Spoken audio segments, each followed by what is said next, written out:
Salam, selamat malam sahabat terkasih. Malam ini sebelum kita memejamkan mata, Tuhan mengajak kita melakukan satu hal sederhana namun dalam. Berhenti sejenak dan menyadari apa yang sudah kita jalani. Firman Tuhan dari Pengkhotbah 3 ayat 13 tidak berbicara tentang pencapaian besar, melainkan tentang kemampuan untuk menikmati bagian hidup yang Tuhan izinkan hari ini. Mari kita membaca Pengkhotbah 3 ayat 13. Dan bahwa setiap orang dapat makan dan minum dan menikmati kesenangan dalam segala jerih payahnya, itu juga adalah pemberian Allah. Sahabat terkasih, seringkali kita berpikir bahwa berkat Tuhan itu keberhasilan besar, doa yang dikabulkan secara spektakuler, hidup yang tanpa masalah.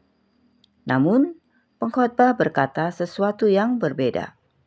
Ia mengatakan bahwa menikmati makan, minum, dan hasil jerih payah itu juga adalah pemberian Allah. Artinya, bukan hanya hasil akhirnya yang adalah anugerah, tetapi kemampuan untuk menikmati proses adalah anugerah itu sendiri.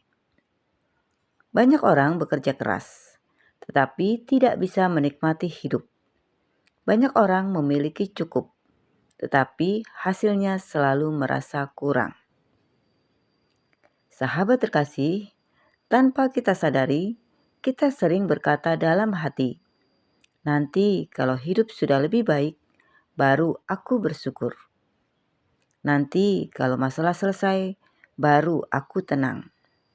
Nanti kalau target tercapai, baru aku menikmati hidup."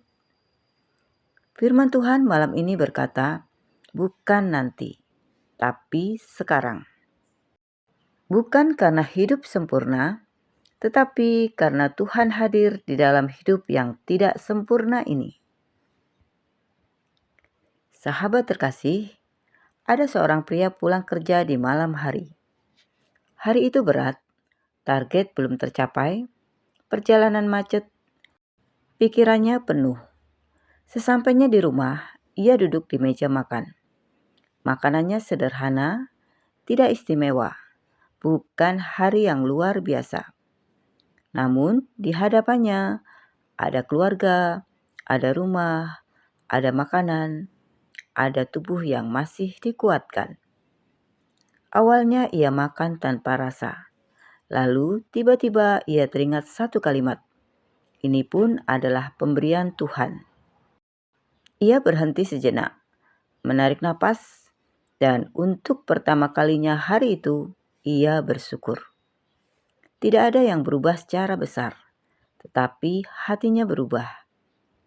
Ia menyadari Tuhan tidak selalu mengubah keadaan, tetapi Tuhan sering mengubah cara kita memandang keadaan.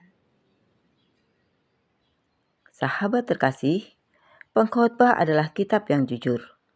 Ia tidak menjanjikan hidup tanpa jerih payah. Ia tidak berkata hidup selalu mudah. Namun, ia mengajarkan bekerja dengan setia, menerima batasan, menikmati bagian hidup yang Tuhan berikan. Ayat 13 menolong kita berkata, "Tuhan, aku mungkin belum sampai tujuan, tapi aku mau bersyukur atas langkah hari ini." Sahabat terkasih, sebelum kita tidur malam ini, mari kita bertanya pada diri sendiri. Apa hal kecil hari ini yang bisa aku syukuri? Apa jerih payah yang Tuhan izinkan aku jalani? Apakah aku sudah berhenti sejenak untuk menikmatinya? Bersyukur bukan berarti menyerah pada keadaan, tetapi mempercayai Tuhan di tengah proses. Sahabat terkasih, mari kita berdoa bersama. Bapa yang penuh kasih, terima kasih untuk hari yang Engkau berikan. Terima kasih untuk setiap jerih payah sekecil apapun. Ajari kami menikmati bagian hidup yang Engkau percayakan, bukan dengan keluhan, tetapi dengan hati yang bersyukur. Saat kami beristirahat malam ini, tenangkan pikiran kami dan pulihkan kekuatan kami. Dalam nama Tuhan Yesus Kristus, kami berdoa dan mengucap syukur. Amin. Sahabat terkasih, kiranya renungan malam dari Pengkhotbah 3 ayat 13 ini menolong kita menutup hari dengan damai, belajar bersyukur, dan mempercayai bahwa setiap jerih payah tidak pernah luput dari perhatian Tuhan. Sampai jumpa di renungan malam berikutnya. Selamat beristirahat. Tuhan Yesus memberkati.